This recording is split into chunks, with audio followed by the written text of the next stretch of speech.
Hello बच्चा party. और आप सभी लोगों को गुड इवनिंग। काफ़ी रात हो रही है बट इट्स ओके, काम तो करना ही है। भैया देखो, ऐसा है कि अगर आपको सक्सेस होना है तो आपको काम तो देखो प्रॉपर करना पड़ेगा, राइट। बिना प्रॉपर काम किए आप सक्सेस हो नहीं पाओगे बच्चा, और सक्सेस हो नहीं पाओगे तो समस्या होगी आपको। तो भैया मैं आपसे ये कह रहा हूँ, सिंपली मेरी बात समझो बच्चा, कि अगर आपको सक्सेस होना है तो आपको किसी भी हाल में you will have to work hard. आपको बहुत रिगरस हार्ड वर्क करना पड़ेगा, तभी जाके आप सक्सेसफुल हो पाओगे। और इसके लिए आपको बहुत काम करने की ज़रूरत है। बिना काम किए बेटा कोई सफल नहीं होता है। आप कंटिन्यू क्लासेस करो। मैं आपके यहाँ क्वेश्चन करवा रहा हूँ, जो बच्चे रेगुलर हैं उनको लाभ मिलेगा, 100% लाभ मिलेगा। अगर आपने आज 100 क्वेश्चन सीख लिया, 80 क्वेश्चन सीख लिया, तो जो बच्चे नहीं सीखे हैं आप उनसे आगे निकल गए हो। ऐसे ही रोज़ आगे निकलोगे, रोज़ आगे निकलोगे, एक दिन ऐसा आएगा कि तुम सबसे आगे होगे, तुमसे आगे कोई नहीं होगा बेटा।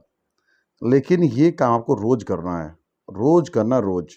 आप स्वयं भी करो और आपके जितने फ्रेंड्स जो लगता है कि वो आपके साथ हैं, आपके लिए बेहतर काम करते हैं, फ्रेंड्स हैं, आप उनको भी ये बात बताओ ताकि वो सीखें, काम कर सकें।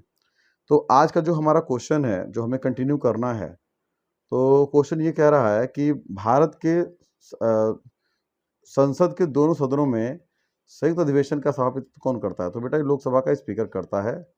मैंने पहले आपको बताया हुआ है कि लोकसभा का स्पीकर करता है। क्वेश्चन नंबर 468 देखिए, कोई विधेयक धन विधेयक है या नहीं? यह निर्णय किसके द्वारा? तो लोकसभा के अध्यक्ष के द्वारा। लोक लेखा समिति के बेसिक आधार क्या हैं? ये बेसिक आधार क्या है? लोक लेखा समिति का बेसिक आधार क्या है? इस बात को समझना है तो इसके देखिए ऑप्शन क्या क्या दे रखे हैं। इसमें ऑप्शन दे रखा है कि इसमें ऑप्शन दे रखा है बच्चा कि सांविधिक निकायों, ट्रेडिंग, विनिर्माण स्कीमों, परियोजनाओं में आय व्यय को दर्शाने वाले लेखा विवरण की जांच करना, स्टोर स्टॉक के लेखा की जांच करना, स्वायत्त निकायों के लेखा के विवरण की जांच करना। तो इसमें जो आंसर होगा आपका वो ए होना चाहिए, राइट। लोक लेखा समिति जो है वो ये क्या काम करती है, उसका काम क्या है? उसका काम ये है बच्चा,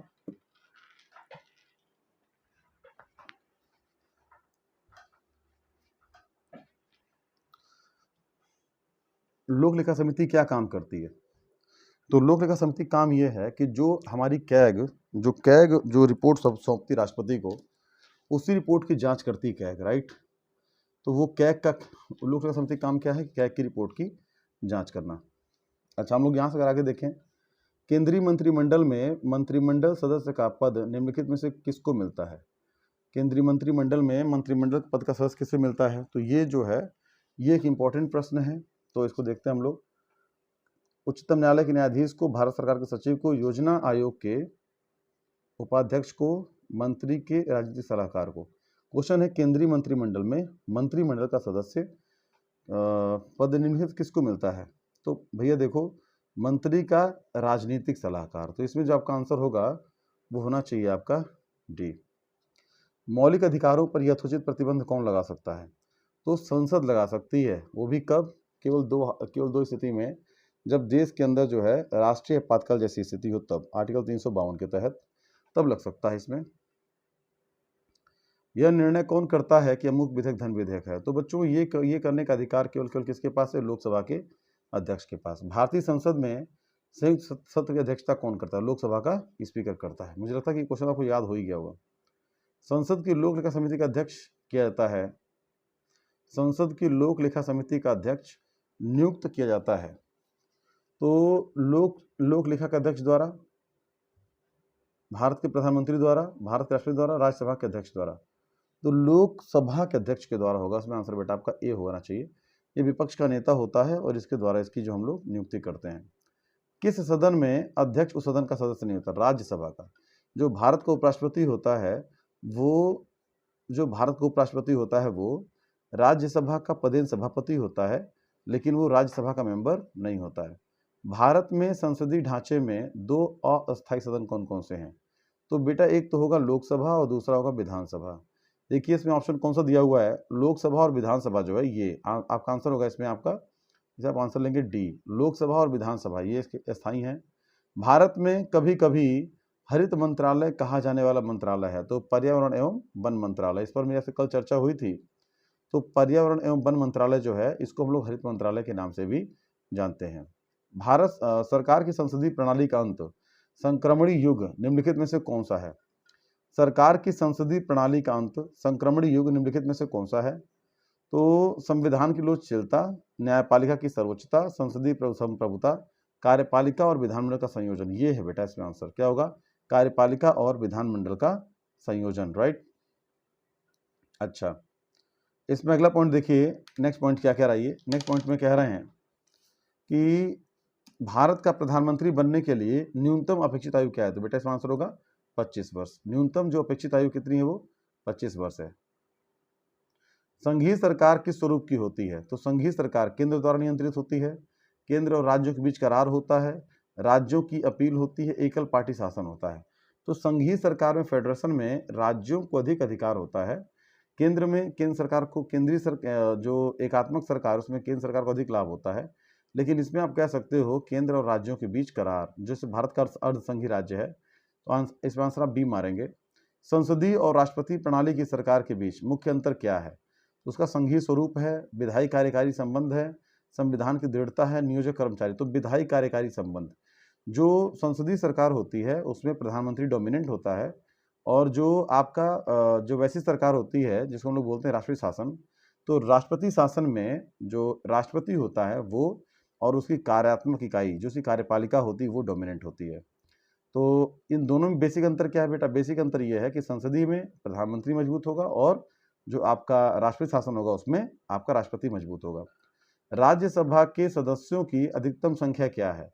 तो बच्चों ये 250 हो सकती है, जिसमें से 238 नॉमिनेटेड होते हैं, और सॉरी 238 चुन करके आते हैं और 12 लोगों को राष्ट्रपति नॉमिनेट करता है। अगर हम यहाँ से आगे बढ़ें तो राष्ट्रपति और मंत्री परिषद के बीच संरक्षण के रूप में कौन काम करता है? तो राष्ट्रपति और मंत्री परिषद के बीच में तो प्रधानमंत्री काम करता है बेटा, प्रधानमंत्री काम करता है। ठीक है भाई, बात को सुन ले ध्यान से भैया, प्रधानमंत्री काम करता है, तो बात तो ध्यान ना दे रहा है। संसद के 2 सत्रों के बीच में अधिकतम अंतराल कितना हो सकता है? अधिकतम 6 महीने का, यानी कि संसद की 2 बैठकों के बीच में 6 महीने से ज्यादा का समय नहीं लिया जा सकता है। भारत का राष्ट्रपति किसका एक अभिन्न अंग है? तो संसद का एक अभिन्न अंग है। भारत का राष्ट्रपति किसका अंग है? संसद का। जो भारत की संसद है वो इन्हीं 3 से मिलाकर के बनती ही है। आप यहां से आगे जाते हो तो अखिल भारतीय सेवाओं के सृजन की शक्ति किसके पास है? तो संसद के पास है भाई साहब। राज्य विधानसभा और लोकसभा में महिला आर्टिकल ये 312 जो है, ये आप यहाँ से देख सकते हो, आर्टिकल 312 से आर्टिकल 312 से लेकर के और आर्टिकल 315 जो है वो अखिल भारतीय सेवाओं के संदर्भ में ही है। तो आप इसको ध्यान से देख लेंगे, ये आपके लिए महत्वपूर्ण है। राज्य विधानसभा और लोकसभा महिलाओं के लिए भैया 33% का आरक्षण का प्रावधान किया गया था। आप यहाँ से आगे बढ़ो, भारत की संसद ने पर्यावरण संरक्षण बिल बेटा 1986 में 1986 में इसको बिल को पारित किया था, 1986 में। साधारण विधि का क्या अर्थ है? तो साधारण विधि का मतलब होता है सरकार द्वारा बनाया गया और लागू किया जाने वाला कानून। इसको हम लोग आंसर सी मारेंगे इसमें, आप सी इज द अप्रोप्रिएट आंसर। आप यहाँ से आगे बढ़िए, भारतीय संसद के अपर हाउस को किस नाम से जाना जाता है? भारतीय संसद के अपर हाउस को किस नाम से जाना जाता है? तो उसको राज्यसभा के नाम से जाना जाता है। लोकसभा के प्रथम अध्यक्ष कौन थे? जीवी मावलंकर। जीवी मावलंकर साहब जो हैं लोकसभा के प्रथम अध्यक्ष थे। संविधान के उल्लंघन के लिए राष्ट्रपति के विरुद्ध अभियोग कार्रवाई किसमें शुरू की जा सकती है? तो संसद के किसी सदन में इसके खिलाफ कार्रवाई शुरू हो सकती है। संसद के किसी सदन में, चाहे लोकसभा हो चाहे राज्यसभा हो, किसी सदन में इसके खिलाफ कार्रवाई शुरू हो सकती है। तो इसमें आंसर होगा आपका संसद के किसी भी सदन में, आंसर होगा डी। भारत में सूचना का अधिकार अधिनियम कब अधिनियमित किया गया? तो 15 मार्च 2005 संभवतः, यही इसका आंसर है। लोकतांत्रिक देश में विधायिका लोकमत को किस प्रकार प्रभावित करती है? लोकतांत्रिक देश में विधायिका लोकमत को किस प्रकार प्रभावित करती है? अधिकार प्रदान करके, अविवादास्पद कानून बना करके, लोक मुद्दों पर ध्यान केंद्रित करके, नागरिकों के कर्तव्यों को परिभाषित करके। प्रश्न पूछ रहा है लोकतांत्रिक देश में विधायिका लोकमत को किस प्रकार प्रभावित कर सकती है? अधिकार प्रदान करके, लोक मुद्दों पर ध्यान केंद्रित करके। यानी कि डेमोक्रेसी में अगर हम किसी सरकार का, राष्ट्र का चुनाव करते हैं तो किस आधार पे करते हैं? इसी आधार पे करते हैं क्योंकि वो जनहित के मुद्दों पर काम करती है। विधायिका को किस प्रकार की सरकार में कार्यपालिका के अधिक प्राथमिकता मिलती है? विधायिका के किस प्रकार की सरकार में कार्यपालिका में? तो बेटा ये होती है राष्ट्रपति शासन में। जो राष्ट्रीय शासन होता है, जब भी आप इसमें जाओगे तो उसमें अधिक अधिकार मिलता है। किसको? कार्यपालिका को। मंत्री परिषद सामूहिक रूप से किसके प्रति जिम्मेदार है? तो लोकसभा के प्रति जिम्मेदार है बेटा। भारत संसद द्वारा दल बदल विरोधी किस वर्ष में पारित किया गया था? ये 1985 में पारित किया गया था, 1985 में। सरकार की मंत्रिमंडलीय प्रणाली की सबसे महत्वपूर्ण विशेषता है व्यक्तिगत सामूहिक उत्तरदायित्व। सामूहिक उत्तरदायित्व ये सबसे महत्वपूर्ण विशेषता है। भारत का प्रथम प्रधानमंत्री बनने के लिए अपेक्षित न्यूनतम उम्र कितनी होनी चाहिए? तो कम से कम 25 साल। एक धन विधेयक कहाँ प्रस्तुत किया था? केवल लोकसभा में। आंसर हो केवल लोकसभा में। भारत की अंतःकालीन संसद में कितने सदस्य थे? भारत की 296। ये बच्चों इस क्वेश्चन में डाउट रखना, आई विल चेक इट। 296। जरा इस क्वेश्चन को आप लोग एक बार कमेंट में टिक करके, मैं आपको कंफर्म करता हूँ थोड़ी देर में। इसको आप लोग कमेंट में एक बार टिक कर देना क्वेश्चन को। भारतीय संघ में नए राज्य के, देख भैया मेरी बात सुन, ये नकल वकल मार के तो मैं कराता नहीं हूँ, ये किताब उताब तो लेके मैं बैठे करता नहीं हूँ। ये मेरी क्षमता है कि इतने कॉन्फिडेंस के साथ बिना किताब लिए बिना आंसर के लिए मैं बैठ जाता हूँ और सीधा पेपर डिस्कस करता हूँ। ये बहुत बड़ी क्षमता है। अगर भाई 2-4 हज़ार क्वेश्चन कर रहे हैं तो 2-4 क्वेश्चन का ही डाउट हो सकता है, इसमें कोई बड़ी बात नहीं है। तो इसको आप लोग ये मत समझना कि सर को आता नहीं है, चार कोई बात, इसका कोई ऐसी बात नहीं है। 2-4 क्वेश्चन फंस सकते हैं और 10% मानवीय भूल मानी जाती है। भाई मैं भी अगर बहुत बड़ा ब्रह्मा हूँ, अगर मैं पॉलिटी बहुत अच्छी जानता हूँ, तो भैया 100 में से 95 क्वेश्चन नहीं कर पाऊंगा, 5 क्वेश्चन नहीं आएंगे मेरे को। तो राज्यसभा के संदर्भ में निम्नलिखित में से कौन सा कथन सही है? राज्यसभा के संदर्भ में तो मंत्री परिषद राज्यसभा के प्रति उत्तरदायी होती है। विश्वास मत राज्यसभा में लाया जा सकता है। राज्य सूची किसी विषय पर संसद में कानून बना सकती है अगर राज्य सूची का संदर्भ राष्ट्रीय महत्व का हो। धन विधेयक। इसका आंसर सी आपका सही है बेटा। आप यहां से आगे बढ़िए, जरा देखते हैं क्वेश्चन को। नेक्स्ट क्वेश्चन क्या है? कह रहा है कि एक दल के का होना, इसके लिए न्यूनतम कम से कम 55 सीट होनी चाहिए। बिहार में लोकसभा की सीटें 40 हैं, राज्यसभा की सीटें कितनी है बेटा? तो राज्यसभा की सीटें हैं 16। प्रथम लोकसभा के स्पीकर कौन थे? जीवी मावलंकर साहब थे बच्चों। आप यहां से आगे बढ़ो। भारतीय संविधान में अवशिष्ट शक्तियां किसको सौंपी गई?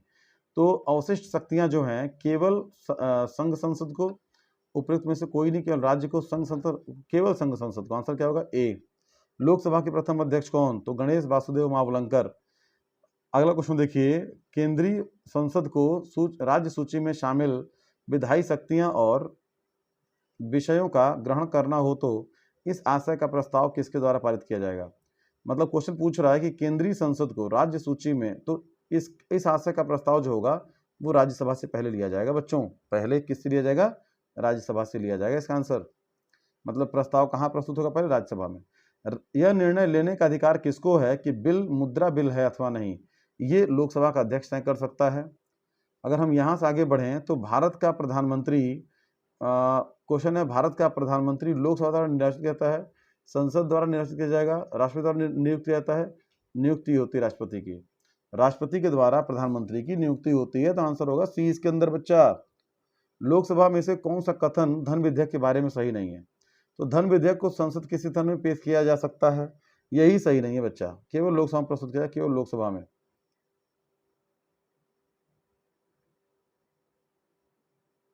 निम्नलिखित में से कौन राजनेता पहले राज्य का मुख्यमंत्री और फिर भारत का प्रधानमंत्री बना? तो बच्चा इसमें कौन राज्य का मुख्यमंत्री फिर भारत का प्रधानमंत्री बना? तो इसमें मिस्टर नरेंद्र मोदी हैं आपके आंसर में, सही है। निम्नलिखित में से किसने गरीबी हटाओ का नारा दिया तथा 1971 में आम चुनाव में कांग्रेस का नेतृत्व करते उसे विजय दिलाई? इंदिरा गांधी ने भाई साहब। गरीबी हटाओ, इंदिरा गांधी। संविधान में संशोधन की कार्रवाई आरंभ की जा सकती है।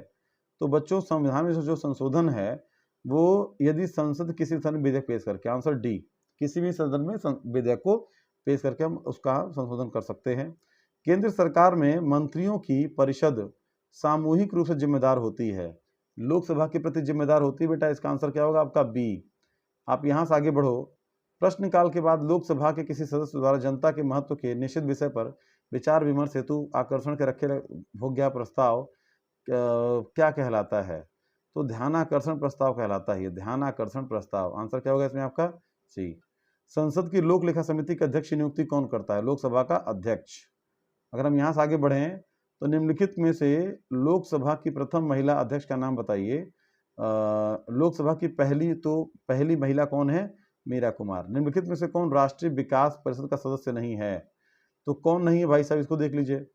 तो प्रधानमंत्री है राष्ट्रीय विकास परिषद का, नीति आयोग के सदस्य, तो जो नीति आयोग है ये नया बना हुआ है भाई साहब। तो राज्यों के मुख्यमंत्री, भारत के राष्ट्रपति, ये आंसर क्या होगा? भारत का राष्ट्रपति होगा। नीति आयोग जो है अभी नया ये बना हुआ एक आयोग है जिसने योजना आयोग को रिप्लेस किया है। तो आप इसको आंसर नहीं मार सकते हो। आंसर क्या मारोगे आप इसका? आप मारेंगे डी।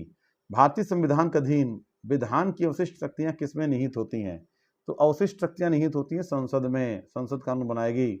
कटौती प्रस्ताव में जब माँ की राशि 100 रुपये कम कर दी जाए तो उसे कहते हैं, कटौती प्रस्ताव में जब माँ की राशि 100 रुपये कम कर दिया तो उसे कहते हैं मितव्ययी कटौती, नीतिगत कटौती, अस्वीकृत सांकेतिक लेखानुदान और सांकेतिक कटौती। तो कटौती प्रस्ताव में जब माँ की राशि 100 रुपये कम कर दी जाए तो उसे क्या कहते हैं बेटा? तो नीतिगत कटौती का स्वीकृति मितव्ययी कटौती। आप इसमें जो है मितव्ययी कटौती है, नीतिगत कटौती की स्वीकृति है, लेखानुदान है, सांकेतिक कटौती है। तो बेटा इसमें आपको हो जाएगा सांकेतिक कटौती, इसका आंसर डी। लोकसभा अध्यक्ष अपना त्यागपत्र किसको सौंपता है? तो लोकसभा के उपाध्यक्ष को सौंपता है, राइट। इसमें आंसर होगा आपका सी। अगर आप यहाँ से आगे बढ़ें, निम्नलिखित में से कौन सी समिति के प्राक्कलन समिति को जुड़वा बहन? तो बच्चों इसका आंसर होगा लेख लेखा समिति को। लोक लेखा समिति को प्राक्कलन समिति का जुड़वा बहन कहा जाता है। राज्यसभा के सदस्यों का चुनाव किसके द्वारा किया जाता है? लोकसभा द्वारा, विधान परिषद के चुने, विधानसभा चुने हुए सदस्यों के द्वारा। आंसर क्या होगा इसमें? डी। संसदीय स्वरूप की सरकार में विधानमंडल न्यायपालिका के प्रति उत्तरदायी होता है, कार्यपालिका विधानमंडल के प्रति उत्तरदायी होता है, विधानमंडल कार्यपालिका के प्रति उत्तरदायी होता है, न्याय विधानमंडल के प्रति उत्तरदायी होता है। तो बेटा इसमें होगा कार्यपालिका जो है वो विधानमंडल के प्रति उत्तरदायी होता है। आपका आंसर क्या होना चाहिए बच्चा? इसमें आपका आंसर होना चाहिए बी। भारत में किस संसदीय समिति की सम्मानित अध्यक्षता विपक्ष के प्रमुख द्वारा की जाती है? तो बच्चा इसका आंसर होगा आपका किसके द्वारा की जाती है? तो आपका इसका आंसर होगा लोक लेखा समिति। यदि किसी जनजाति को जनजाति सूची में निकालना हो तो ऐसा करने की शक्ति किसे प्राप्त है? तो देखो भैया, ये राष्ट्रपति निकालता है, राष्ट्रीय अनुसूचित जाति आयोग है ना, तो ये इसमें राष्ट्रपति निकाल सकता है, लेकिन इसकी सलाह जरूरी है। लोकसभा के अध्यक्ष को उसके पद से किसके द्वारा हटाया जा सकता है? तो लोकसभा के अध्यक्ष को उसके पद के द्वारा, लोकसभा द्वारा पारित प्रस्ताव द्वारा। आंसर होगा बी आप इसमें। लोकसभा सचिवालय सीधे किसके नियंत्रण में आता है? लोकसभा सचिवालय किसके नियंत्रण में आता है? तो बेटा सीधे लोकसभा अध्यक्ष के नियंत्रण में आता है। अगला क्वेश्चन देखिए, सांसदों के अयोग्यता संबंधी विवाद का फैसला कौन करता है? तो सांसदों की अयोग्यता संबंधी विवाद का फैसला कौन करता है? तो चुनाव आयोग की परामर्श से प्रधानमंत्री, चुनाव आयोग के परामर्श से राष्ट्रपति, और बेटा चुनाव आयोग के उस पर सलाह पर राष्ट्रपति करता है। डी होगा इसका आंसर। राज्यसभा का सदस्य बनने के लिए न्यूनतम आयु कितनी है? कम से कम 30 वर्ष चाहिए भाई साहब। राज्यसभा की कुल सदस्य संख्या कितनी है? तो 250 है वर्तमान में। अगर आप यहाँ से आगे बढ़ोगे तो भारतीय संसद की सबसे छोटी कमेटी कौन सी है? तो संयुक्त संसदीय समिति सबसे छोटी है। भारत में राजकोषीय नीति कौन तय करता है? तो राजकोषीय नीति जो होगा वो भारत की राजकोषीय नीति तो वो तय करता है वित्त मंत्रालय। लोकसभा स्थगित करने का अधिकार किसे है? तो अध्यक्ष को है बेटा, इसमें अध्यक्ष ही आंसर होगा। क्वेश्चन कह रहा है कि जब किसी सांसद को यह लगे कि किसी मंत्री ने मामले में तथ्यों को छुपाकर विशेषाधिकार भंग किया है तो उसके द्वारा उठाया गया प्रस्ताव क्या कहलाता है? विशेषाधिकार प्रस्ताव। लोकसभा में बैठक की अध्यक्षता कौन करता है? लोकसभा में बैठकों की अध्यक्षता कौन करता है? तो लोकसभा का स्पीकर करता है। बच्चों यहीं मैं आंसर को रोक रहा हूँ, रात के 12 बजने वाले हैं, काफ़ी लेट हो गया है। आज रिकॉर्डिंग करने में मैं थोड़ा सा लेट हो गया था। मैं उम्मीद करता हूँ कि आप इस बात को समझ रहे होंगे। रिकॉर्डिंग करना एक टफ काम है बच्चों, क्योंकि देखिए आप मेरे चेहरे पर पसीना देख सकते हैं। बेटा रात पंखा बंद कर करना पड़ता है, कितनी प्रॉब्लम है। पंखा बंद करिए, पूरा शरीर भीग गया। लेकिन बच्चों मेरे पास सिर्फ एक ही संकल्प है कि मुझे सबसे बेहतर करना है। मैं रेगुलर आपको क्वेश्चन दे रहा हूँ, ये क्वेश्चंस चलते रहेंगे, आपको बहुत बेनिफिट मिलेगा। रेगुलर इन क्वेश्चंस को वॉच करिए। क्लास में इस पर आपकी चर्चा हुई कि आज आपने क्या पढ़ा है। मैं उम्मीद करता हूँ कि आपने सीखा होगा। Thank you so much guys, will see you later in next class. Thank you, good night, have a sweet dream.